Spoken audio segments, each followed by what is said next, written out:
नमस्कार सर, मेरा नाम राजू है। एक क्वेश्चन पूछा गया है कि अगर मार्केट डाउन है तो SWP कंटिन्यू करना चाहिए या नहीं करना चाहिए।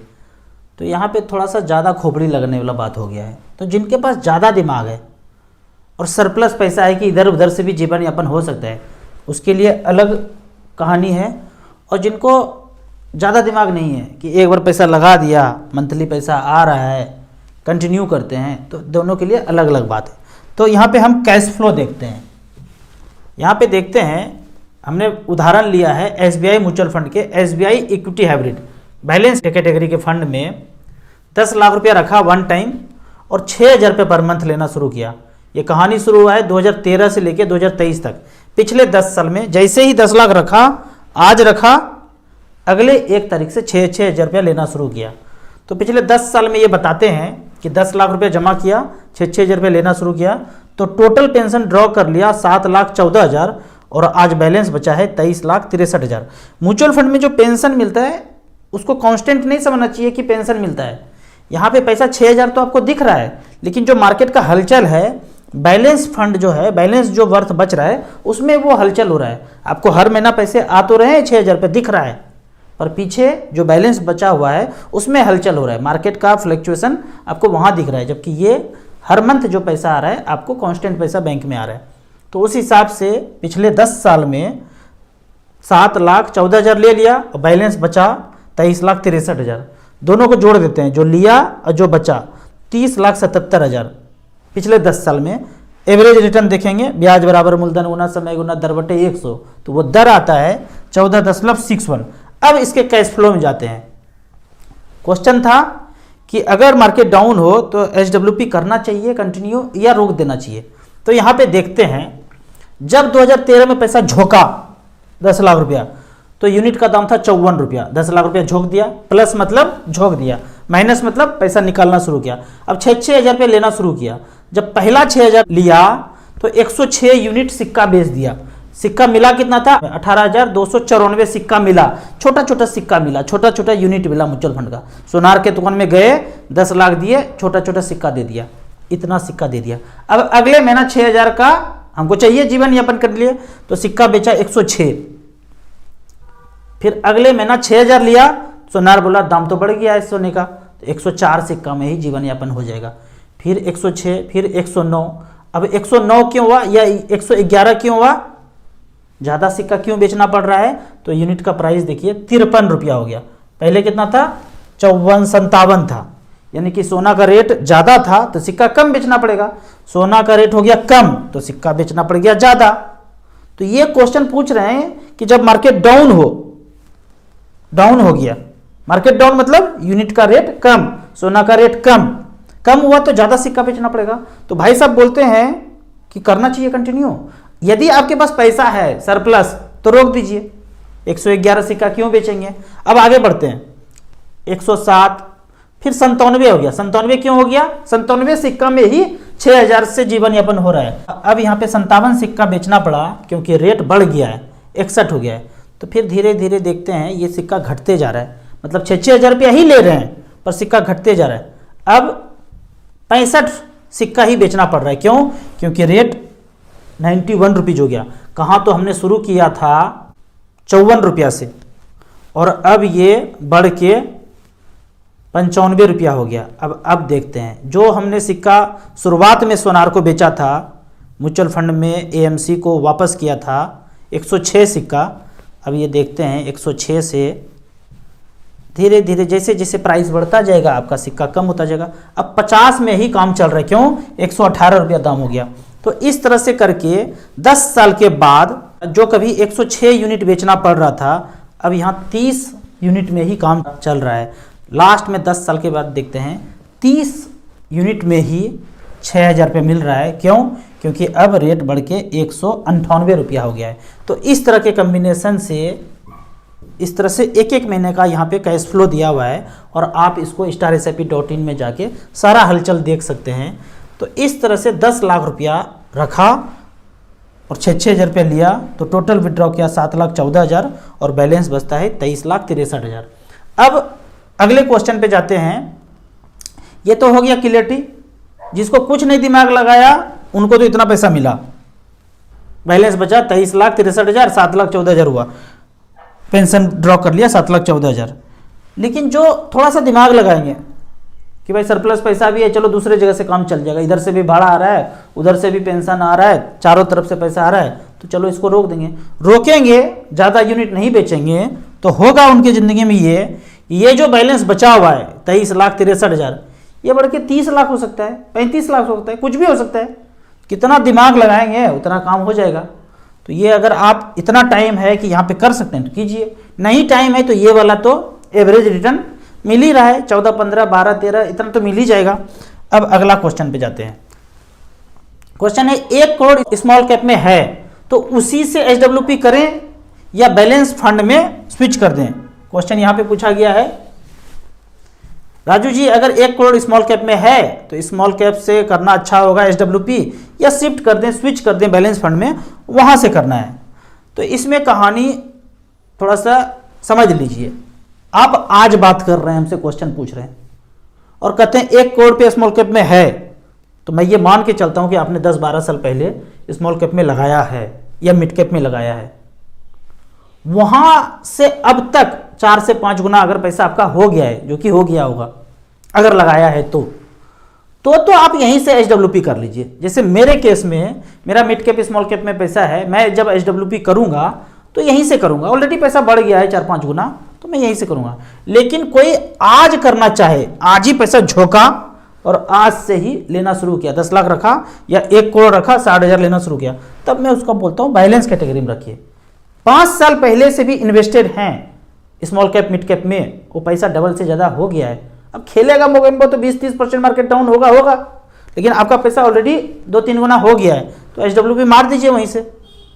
लेकिन ताज़ा ताज़ा पैसा लगाना है, एकदम नया इन्वेस्टर हैं, पैसा आया है रिटायरमेंट से, जहाँ से भी आया है 1 करोड़ रुपया, बैलेंस फंड में झोंकना है और शुरुआत एसडब्ल्यूपी बैलेंस फंड से करना है। पहले से चल रहा है तो मिड कैप स्मॉल कैप से कर दीजिए। फिर अगले क्वेश्चन की तरफ बढ़ते हैं। यहाँ पे क्वेश्चन पूछा जा रहा है, मार्केट अगर डाउन है तो क्या अच्छा समय है लमसम परचेज करने के लिए या फिर और वेट करें मार्केट फॉल होने का? ये बड़ा तगड़ा क्वेश्चन है, सब यही पूछते हैं, राजू जी और मार्केट गिरेगा क्या, थोड़ा वेट कर लूं? तो ऐसे करके मार्केट चल रहा है कहानी।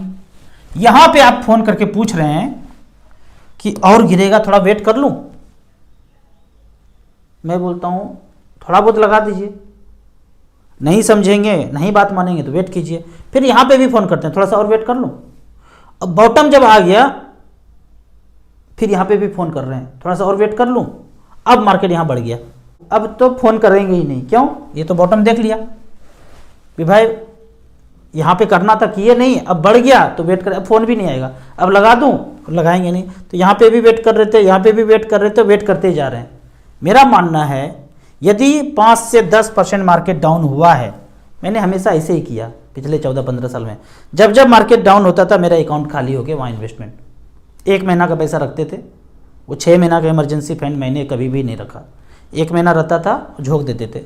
ये मन में मान के चले थे कि मैं 50% गिरावट झेलने के लिए तैयार हूँ। होता है ना, आपने प्लॉट चकोर वाला लिया बर्फी साइज का, हाईवे निकल गया, HT वाला वायर निकल गया, अधिग्रहण हो गया, तो कैसे बवंडर हो जाता है ज़िंदगी में। तो ये बवंडर भी यहाँ पे हो सकता है, लेकिन यहाँ पे बवंडर टेम्प्रोरी होता है, परमानेंट नहीं। हाईवे निकल जाएगा, ज़मीन है ही नहीं, अब टेम्प्रोरी 10%, 20%, 30% टेम्प्रोरी, वेट कीजिए फिर से लाइफ टाइम हाई। तो जब जब भी मार्केट 5-10% गिरे तो झोंक देना है। अब किसी को ये तो पता नहीं है कि यहाँ से और कितना डाउन होगा, पता सर डाउन को है, और आप सर डाउन के फैमिली से हैं, उसके पार्ट से हैं, फिर तो आपको पता होगा। बहुत लोग है ऐसा जिसको पता है, वेट करता है, पैसा का संग्रह करता है, झोंक देता है। भूतकाल में किया था, बड़े बड़े लोगों ने झोंका, उसको पता था, सर डाउन का पार्ट है वो। हम तो साधारण लोग हैं, चाल चले सादा निभे बाप दादा, सिंपल चाल चलना है। 12 से 15%, 16% इतना रिटर्न चाहिए, तो नॉर्मली लगाइए और चलते रहने दीजिए, जिसको जो षड्यंत्र करना है करने दीजिए।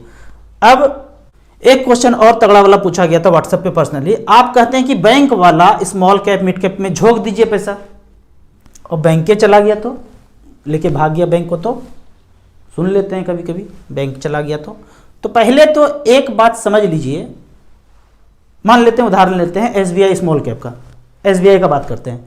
एसबीआई बैंक अलग कंपनी है, एसबीआई म्यूचुअल फंड अलग कंपनी है, और एसबीआई लाइफ इंश्योरेंस अलग कंपनी है।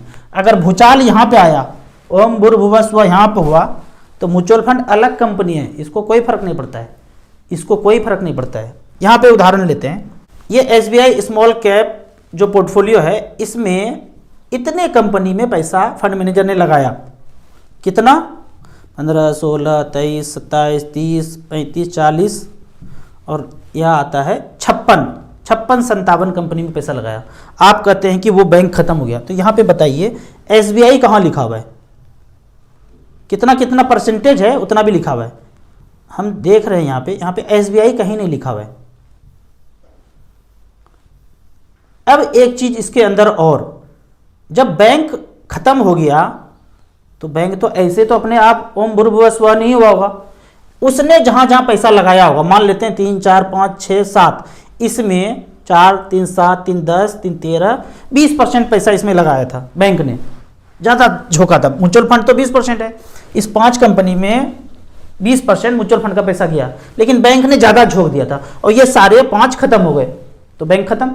लेकिन म्यूचुअल फंड में 20% का फर्क पड़ेगा, बाकी तो जिंदा है, वो 5 मुर्दा हो गया, दिवालिया हो गया, बाकी तो जिंदा है। तो यहां पे मान लेते हैं कि आपने 1 लाख रुपया 10 साल पहले लगाया था, वो बढ़ के 4 लाख रुपया हो गया, और 5 कंपनी में 20% पैसा जो झोंका हुआ है फंड मैनेजर ने, वो 20% डाउन होगा, मतलब खत्म हो गया। टोटल 20% पोर्टफोलियो का था, तो 4 लाख का 20% 80,000 रुपया खत्म हो गया, तो बचा 3,20,000, मतलब 4 लाख से गिर के 3,20,000। ऐसा बवंडर होगा कि बैंक खत्म हो गया तो 80,000 रुपया स्वाहा हो जाएगा। बैंक में तो पूरा का पूरा गया, पर यहां 3,20,000 गया। एक उदाहरण और समझिए, मेरे पास 3 पैंट है, 1 लाख रुपये यहाँ रखा हूँ और 1 लाख रुपया दूसरे पैंट में रखा हूँ, घर पे टंगा हुआ है। मैं बाहर घूमने गया, मुझे किडनैप करके कोई लेके चला गया, तो मैं तो गया 1 लाख रुपया फैमिली मेम्बर्स का, हम भी गए, रुपया भी गया, पर 2 पैंट में 1-1 लाख रुपया पड़ा हुआ है, वो तो बचा हुआ है ना। ठीक उसी तरह यहाँ पे जो जो कंपनी में बैंक लगाया था, जो दिवालिया हुआ, आप कहेंगे सब दिवालिया हो जाए, तो सब मतलब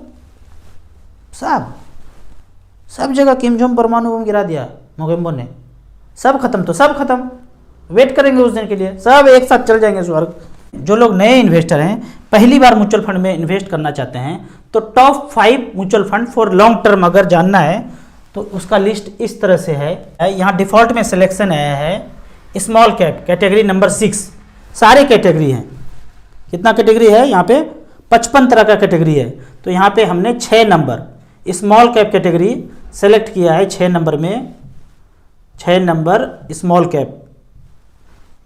स्मॉल कैप में देखते हैं, यहाँ पे हमने सेलेक्ट किया है 12 लाख रुपया वन टाइम पिछले 10 साल में, और AUM वाइज भी सेलेक्ट कर लिया। यहाँ देखते हैं, यहाँ पे इस एरो को टच किया तो 12 लाख इन इक्विटी प्लॉट। इस पेज में मैं ये बोलना चाहता हूँ कि दीवानों की तरह 12 लाख रुपया का प्लॉट कॉर्नर वाला बर्फी साइज का टुकड़ा जो खरीदे थे, अगर वो 12 लाख का टुकड़ा ना खरीद के निपॉन स्मॉल कैप में डाला होता 2013 में, तो उसका वैल्यू 1 करोड़ 16 लाख रुपया है 25% के रेट से।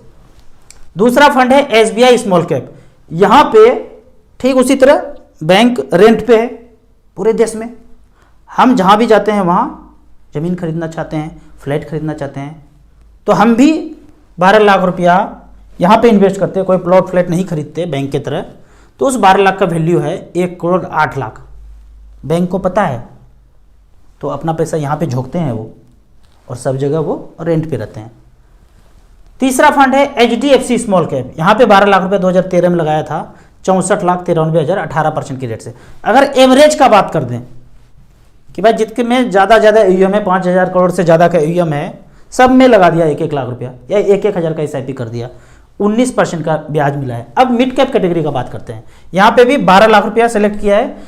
इसको फिर से टच करेंगे तो जो ज़्यादा अमीर हैं, 50 लाख का फ्लैट खरीदे थे इन्वेस्ट करने के लिए, इन्वेस्ट, घर नहीं, मैं घर ले रहा हूं, घर तो एक ही है, अब मैं इन्वेस्ट कर रहा हूं। बड़े लोग हैं ना, अमीर लोग, इन्वेस्ट करूंगा। राजू जी पैसा है, बहुत ज़्यादा पैसा, इन्वेस्ट कहाँ करूँ, तो खरीद लिया दिल्ली, बम्बई, कलकत्ता, मद्रास में फ्लैट, और नौकरी 40 साल, 50 साल, 55 साल, 55 साल के बाद रिटायर किए तो 5 साल और कहीं ना कहीं ज्वाइन कर रहे हैं। तो वो वाला इन्वेस्ट नहीं करते, और HDFC मिड कैप अपॉर्चुनिटी में 50 लाख रुपया 10 साल पहले होता, जो कि नहीं है, 2,88,00,000 रुपया होता। अगर तो ऐसा पैसा होता तो 5 साल एक्स्ट्रा नौकरी नहीं करना पड़ता। बोलते हैं लोग, अरे क्या करूंगा बैठे बैठे घर में, कर लेते हैं नौकरी। सच में क्या करेंगे बैठे बैठे, यही बात है। यह पैसा नहीं है जीवन यापन करने के लिए, झोंक दिया सब जगह पैसा, कैश पैसा है ही नहीं। जिनके जिंदगी में मैं कहता हूं 50 लाख रखिए ना, फिर बताइए कि काम करने का मन करता है, घर में बैठे बैठे क्या करूं। 50 लाख ज़्यादा नहीं, 50 लाख वाला, 1 करोड़ वाला जो भी इन्वेस्टर मेरा है ना, बोलता है हो गया बहुत काम, आराम करूंगा, अपने शरीर पे ध्यान दूंगा, फैमिली पे ध्यान दूंगा। कोटक इमर्जिंग इक्विटी बता दिया, कितना फंड बताऊंगा। 5 स्मॉल कैप ले लीजिए, 2 मिड कैप ले लीजिए।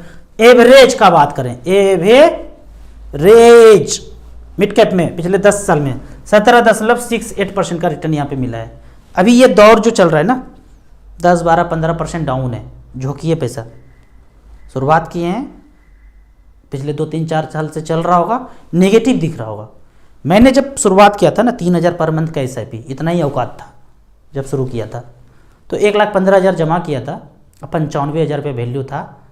3 साल के बाद मैंने कंटिन्यू किया, आज उसमें 23-24 लाख रुपया है। फंड का नाम है निपॉन ग्रोथ फंड, पहले नाम रिलायंस ग्रोथ फंड हुआ करता था, तो नाम बदल गया। तो जो लोग म्यूचुअल फंड से डरते हैं, इन्वेस्ट नहीं किया है, पहली बार इन्वेस्ट करना चाहते हैं, तो 1-1 हज़ार का शुरुआत कीजिए। लमसम 10-10 हज़ार रुपया डाल सकते हैं। StarSIP.in के वेबसाइट पे जाके मिनिमम आप 100 रुपया से भी शुरुआत कर सकते हैं। शुरुआत कीजिए, खोपड़ी का ब्लूटूथ एक दिन ऑन हो जाएगा, फिर ज़्यादा पैसा इन्वेस्ट कीजिएगा। तो आपका कुछ क्वेश्चन हो, डाउट हो, तो मेरे इस नंबर पे मुझे व्हाट्सअप कर सकते हैं। वीडियो अच्छा लगे तो व्हाट्सअप यूनिवर्सिटी में दोस्तों के बीच इसे जरूर शेयर करें। यूट्यूब पे देख रहे हैं तो लाइक एंड शेयर जरूर करें।